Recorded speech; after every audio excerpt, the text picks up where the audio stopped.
Now at 10, we have a severe thunderstorm watch out now for a good portion of the area, taking us through the overnight. We'll see what Mother Nature has in store coming up. Plus, we're heading to an Easter egg hunt at the First Baptist Church in Joplin. Also, a motorcycle group holds a Blessing of the Bikes event in Joplin. And Ukrainian President Volodymyr Zelensky is calling on all countries to impose a complete oil embargo on Russia. You're watching the late edition of the KOAM News at 10, and it starts right now. And thank you so much for staying up with us tonight. I'm Chris Warner. Thunderstorms are expected overnight with that new watch. We're going straight to meteorologist Nick Kelly for the latest. Yeah, we'll get to that fresh look at the watch again in a moment, Chris. But first, I want to point out this has been the view all day long. We kept things quiet throughout the day. So with us being dry and warm for this Palm Sunday, that meant lows from 58 this morning and topping out around 80 degrees. Normally we should be in the upper 60s. We don't see numbers like this popping up until late in the month or certainly going into May. But that's just telling you the storm system is knocking on the door, and out ahead of it, we now have a severe thunderstorm watch for most of us in the orange until 4 o'clock as we go into your Monday morning. We've been waiting to see thunderstorms get going on the Skywatch storm tracker. This has been dry for much of the evening, but we're seeing maybe a few light echoes popping up just to the west of Lamar, but certainly picking up once you head west of Sedan and the top of Ponca City. That's the beginnings of the thunderstorms getting going along and ahead of a cold front that is slowly but surely going to pass on through as we go through the overnight. So the future track here in your day planner, it's got the idea that once the storms get going, they'll stick around for a good portion of the night. But once we get closer to the morning drought, the severe threat will taper off. As far as temperatures go, though, we'll go to 53 in the morning and a bit cooler, but a chance to dry out tomorrow afternoon, Chris, with highs around 63. We'll touch base on these thunderstorms for tonight and another potential severe threat by Tuesday. A lot to discuss in Maine weather. We'll do that in a few. All right, Nick, thank you. And don't forget, if you don't already have it, now is the time to download the Skywatch weather app. It's got the latest forecast, severe weather alerts, and a lot more. And the best part is it's free and it's available in the Apple App Store and the Google Play Store. Just search for Skywatch Weather. Well, First Baptist Church in Joplin held their annual Scramble event, and they weren't scrambling eggs, they were scrambling for eggs with egg hunts for all ages, including adults. They had the chance to hunt some eggs. There were, of course, food, games, inflatables, and fire trucks all on hand for everyone to enjoy. I love seeing our church come together and show the community how much we love them and take that message of the resurrection of Jesus out. Pastor Tickle said this is the biggest turnout they've had for the Scramble. Bond Slaves of Joplin hosted an event to pray over local bikers. Bikers stood next to their bikes for a prayer and then received a blessing sticker. And they got together at McClellan Park for fellowship and then music by Second Generation. It's fellowship.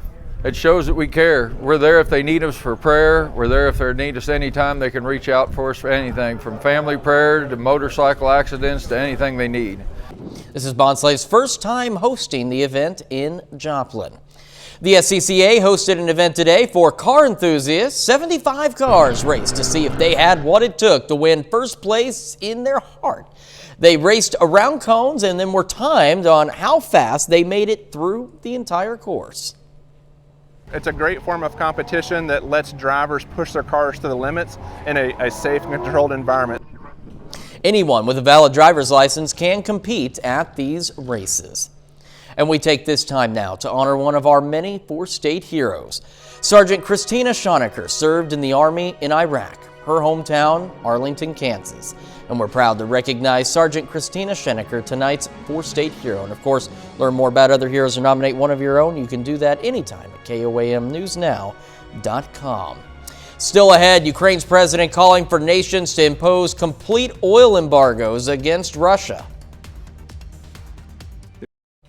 Using some types of sugar substitutes could end up affecting one vital organ in your body. Research to be presented at a biochemistry and molecular biology annual meeting says some non-nutritive sweeteners may disrupt a detoxifying process in the liver by stopping a protein that helps carry toxins out. Now, non-nutritive sweeteners are often used in foods and drinks such as diet drinks, and as compact packets, they also help the body utilize some blood pressure and antidepressant medications. The researchers say further analysis is needed to determine if the substitutes whether or not the substitutes are dangerous or not. If you're not following some guidelines in how you feed your dogs, you could be risking their health. A study by a university in North Carolina found most U.S. pup owners are not aware of FDA feeding guidelines, risking their health by cross-contamination and bacterial diseases. Analysts surveyed more than 400 people regarding the regulations, finding less than 5% of them were aware of them, and only a third of dog owners wash their hands after feeding their pet, likely increasing risks for puppies with weak antibodies. Researchers recommended for a safer household that you should follow the FDA rules listed on their website.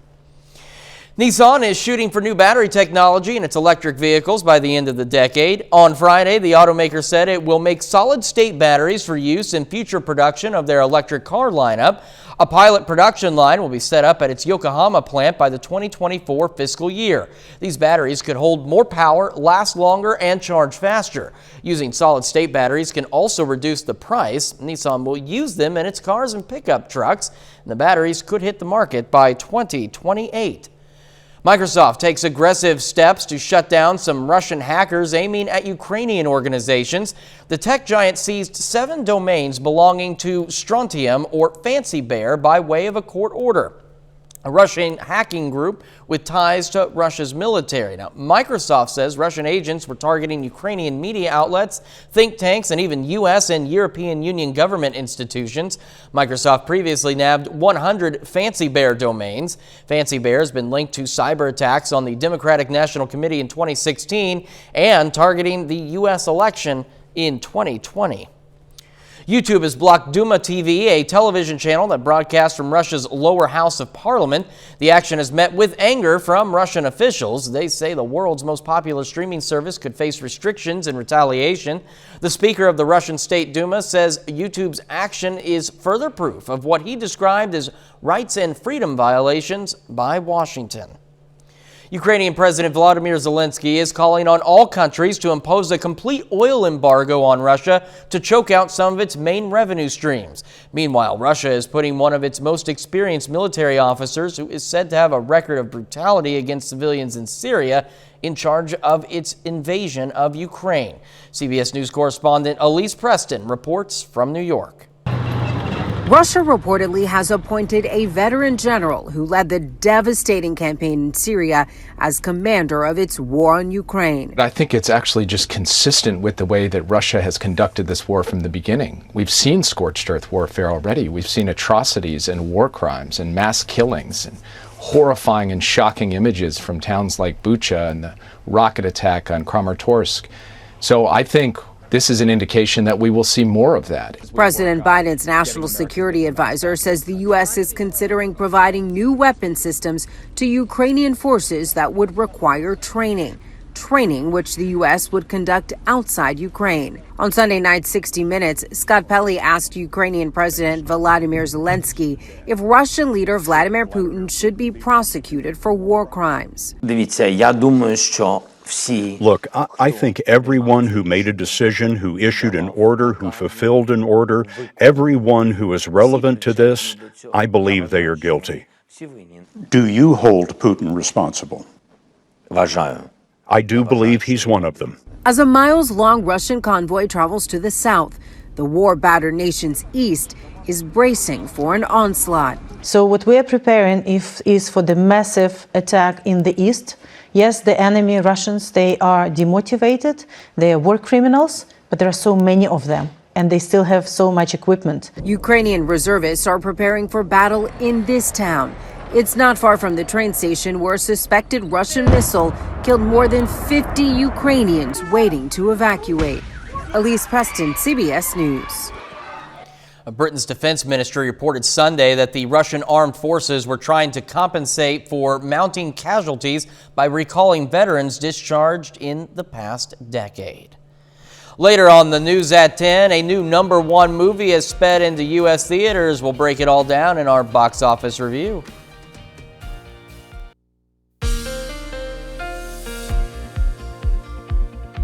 After a warm and relatively dry Palm Sunday, Mother Nature is ready to shake things up. In fact, again, we do have a severe thunderstorm watch in effect now until 4 a.m. for a good portion of the area, mainly from Stockton Lake down to Lamar County, Barton County, Crawford County, Montgomery, and Labette points south. That is until 4 a.m. because, as expected, as the cold front came knocking on the door, we're now starting to see some more rain and thunderstorms begin to develop. It was prevalent, really, to the west of Bartlesville and western parts of Osage County in northeast Oklahoma. We're still going to keep an eye on those as they continue to develop, but if we go for a closer look in a couple of spots, you can see the radar starting to pick up on some echoes. It's north of Lamar to the west of Lamar and right on the east side of Pittsburgh. I think that's the beginning of some more rain and storms that will only continue to become more numerous and a bit of packing of a punch as we go throughout the rest of the night. This is a live look, though, from Indigo Sky outside of Seneca, Missouri. Quiet right now, but I imagine this is going to get a good drink of water at the very least as storms really get going and work on over during the overnight. But before we had to deal with any threatening weather, we trended quite a bit warmer compared to yesterday. Near 70 yesterday afternoon, upper 50s this morning.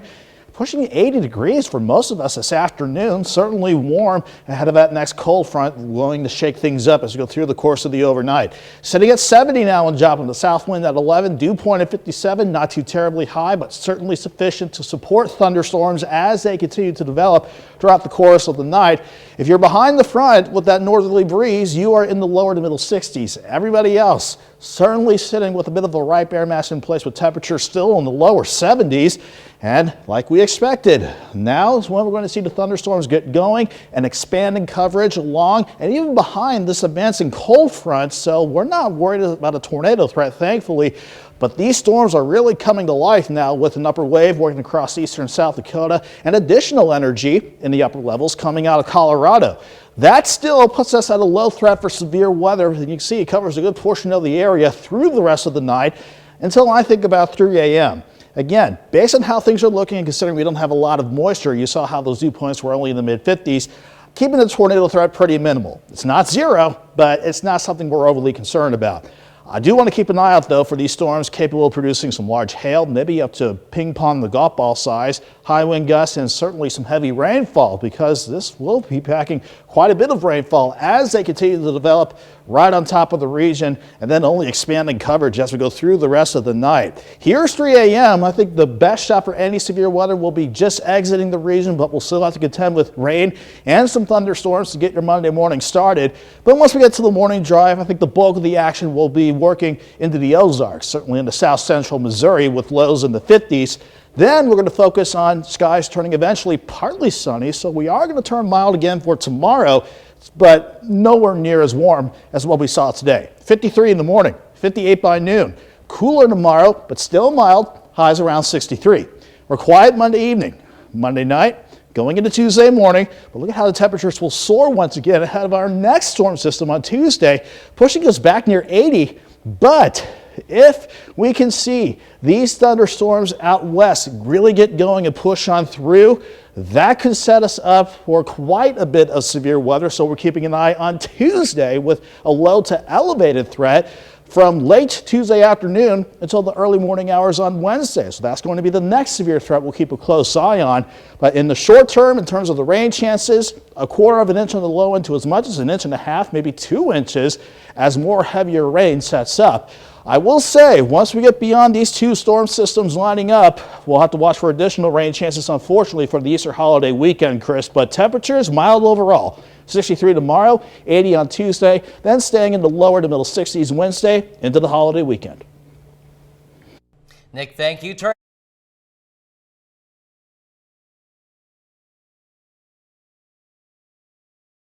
Nick, thank you. Turning to sports, Pitt State hosting Rogers State for Senior Day.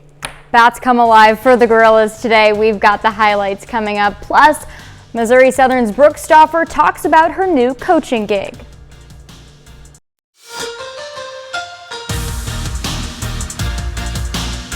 This is the Toyota Sunday Night Sports Feed. Pitt State is in the middle of a series with Rogers State. The series is currently even at 1 game apiece. The Gorillas aim to get a win on Senior Day today. And boy, did they come ready to play. First inning, runners on first and second. Brett Daly homers to left center. A few batters later, Braden Hinton hits a solo shot the same way. Quick 6-0 lead for PSU. Next inning, Garrett McGowan gets a good piece. This stays fair and hops over the wall for a double. Caden Fowler scores, but the Hillcats can't stop the long ball. Bonnell smashes it all the way to the softball field, solo home run.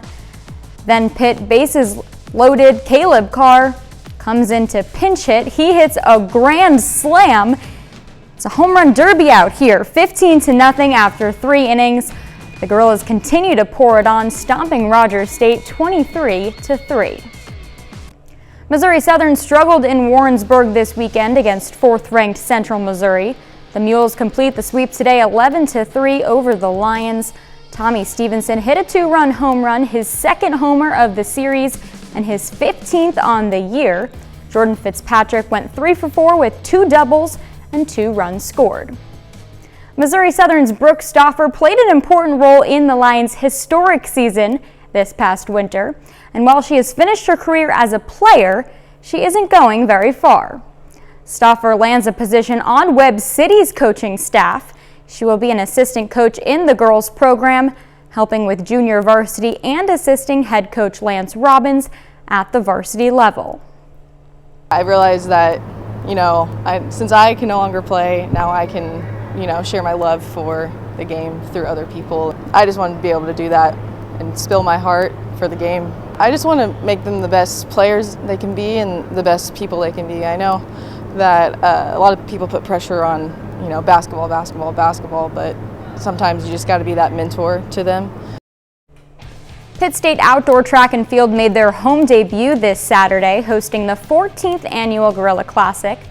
The Gorillas took home 12 first-place finishes. Here are a few notable ones. The men's 4x100 meter relay team won the race with a time of 40.12 seconds. That breaks a school record set back in 2006. Christine Williams recorded the 2nd fastest time in school history in the 200 meter dash. She won with a time of 23.76 seconds. And Madison Reese took first in the women's javelin. She hit a personal record with a throw reaching 151 feet and 11 inches. Missouri Southern won 4 events. It was a great day for Kiara Smith. She won the 100 meter hurdles for the 2nd straight week, and she broke her own school record. Smith also helped the women's 4x400 meter relay team to a victory. The Lions had the 2nd fastest time in Southern history on Saturday. And for the men, Josh Fulmer won the hammer throw with an NCAA provisional qualifying distance of 62.47 meters. Still ahead, the Royals are 2-0 to start this season, aiming to take Game 3 against the Guardians today. Plus, Scotty Scheffler makes history at the Masters.